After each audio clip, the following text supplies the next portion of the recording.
숲은 항상 새들의 노래로 가득했어요. 아침에는 종달새의 맑은 멜로디, 저녁에는 올빼미의 잔잔한 울음소리가 숲의 하루를 마무리했죠. 그러나 어느 날 새들의 노래가 모두 사라졌어요. 새들이 입을 열어도 아무 소리도 나오지 않자 숲속 동물들은 큰 충격에 빠졌어요.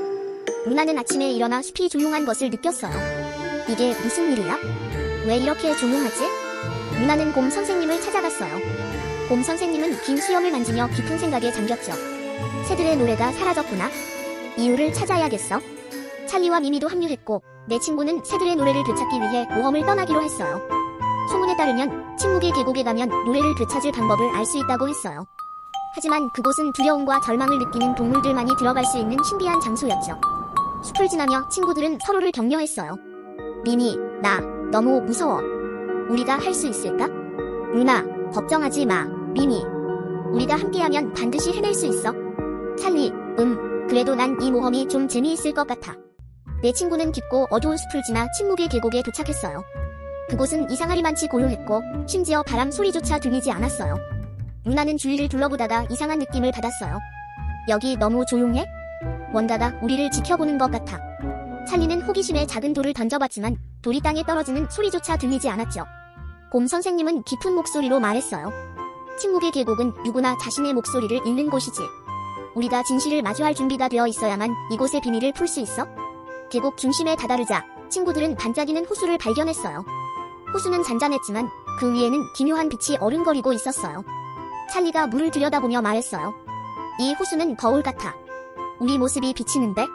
그런데 거울 속에는 친구들의 평소 모습이 아닌 조금씩 변한 모습이 비춰졌어요. 루나는 자신감 없는 모습으로 작은 몸을 웅크리고 있었어요. 찰리는 웃고 있었지만 사실 속으로는 두려움에 떨고 있었어요. 미미는 눈물을 흘리며 뒤돌아가려는 모습이었죠. 곰 선생님은 자신이 답을 모른다는 죄책감으로 눈을 감고 있었어요. 거울은 우리의 마음을 보여주는 거야. 루나가 외쳤어요. 숲속은 원래 새들의 노래로 활기가 넘쳤어요. 하지만 어느 날 새들 사이에 작은 경쟁이 시작되었어요. 종달새는 높은 음역을 자랑하며 말했죠. 내 노래가 가장 맑고 아름다워? 누구도 나를 따라올 수 없어. 까치도 지지 않았어요. 맑은 음이 다가 아니야? 내 노래는 리듬감이 뛰어나잖아. 심지어 올빼미는 자신이 만든 독특한 저음의 노래를 자랑하기 시작했어요. 밤에 들리는 내 노래만큼 신비로운 소리가 있을까? 나야말로 숲의 진짜 가수야. 그날부터 새들은 서로 자신의 노래가 가장 아름답다는 것을 증명하려 했고 숲속 여기저기서 서로를 흉내내거나 비난하는 소리가 들리기 시작했어요.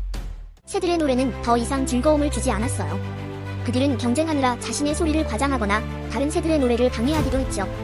하루는 종달새가 말했어요. 너희는 내 소리를 따라 할 수 없어. 차라리 입을 다무는 게 낫겠어. 다른 새들도 하나둘씩 목소리를 높이며 서로를 비난했어요. 너희는 너무 시끄러워. 너희 목소리는 엉망이야. 결국 새들은 서로를 향한 불만으로 노래를 멈추기 시작했어요. 가장 먼저 까치가 입을 다물었고 이어서 종달새와 올빼미까지 침묵했어요. 새들의 노래는 경쟁과 갈등 속에서 점점 잊혀갔어요. 새들이 노래를 멈춘 순간 숲에 이상한 일이 일어났어요. 그들의 소리가 사라지자 숲의 공기는 점점 무거워지고 차가워졌죠. 어느 날 가장 나이 많은 두루미가 경고했어요. 너희의 노래는 숲의 생명을 지켜주는 힘이란다. 하지만 욕심과 다툼으로 인해 숲이 너희 노래를 빼앗아 가고 있어. 하지만 새들은 두루미의 말을 무시했어요. 우리는 다른 새들과 다르게 완벽한 노래를 부를 수 있어. 그렇게 욕심을 품은 새들은 결국 서로의 소리마저 들리지 않게 되었고 숲은 완전한 침묵에 빠졌어요. 새들의 노래가 사라지자 숲의 생명력이 약해졌어요. 바람은 멈추고 나무는 더 이상 춤추지 않았어요. 곰 선생님은 숲의 변화를 느끼고 친구들에게 말했어요. 새들의 노래는 숲의 심장과 같단다. 그들이 욕심을 버리고 서로를 받아들이지 않으면 노래는 침묵의 계곡으로 흘러가 사라질 거야. 친구들은 침묵의 계곡으로 향했어요. 그곳에서 발견한 거울 호수는 새들이 서로를 비난하고 다투던 장면을 끊임없이 비추고 있었죠. 종달새는 다른 새들을 무시하고 있었어요. 까치는 자신의 소리만이 최고라고 주장했어요. 올빼미는 다른 새들을 조롱하며 웃고 있었어요. 곰 선생님은 무겁게 한숨을 쉬며 말했어요. 이 모든 것은 서로를 인정하지 못한 욕심과 경쟁의 결과야. 이 호수는 새들이 잃어버린 화합의 마음을 돌려받아야만 깨끗해질 거란다. 루나는 거울 속의 장면을 보며 눈물을 흘렸어요. 새들이 서로를 받아들일 수만 있다면 다시 노래할 수 있을 거야. 곰 선생님은 친구들에게 말했어요. 우리가 먼저 새들에게 화해의 길을 보여주자. 우정과 협력으로 새들에게 그들이 잊어버린 소중한 것을 되찾게 해야 해. 그렇게 친구들은 거울 호수 앞에서 새들의 노래를 흉내내며 장난치고 웃음을 터뜨렸어요. 새들은 처음에는 의아했지만 이내 자신들이 그리워했던 숲의 즐거움을 떠올렸어요. 한 마리의 종달새가 용기를 내어 작게 노래하기 시작했어요. 까치와 올빼미도 조금씩 목소리를 더했고 그들의 노래는 점점 커지며 화음을 이루기 시작했죠. 거울 호수는 새들의 목소리를 반사하며 반짝였고 계곡 전체가 빛으로 가득 찼어요.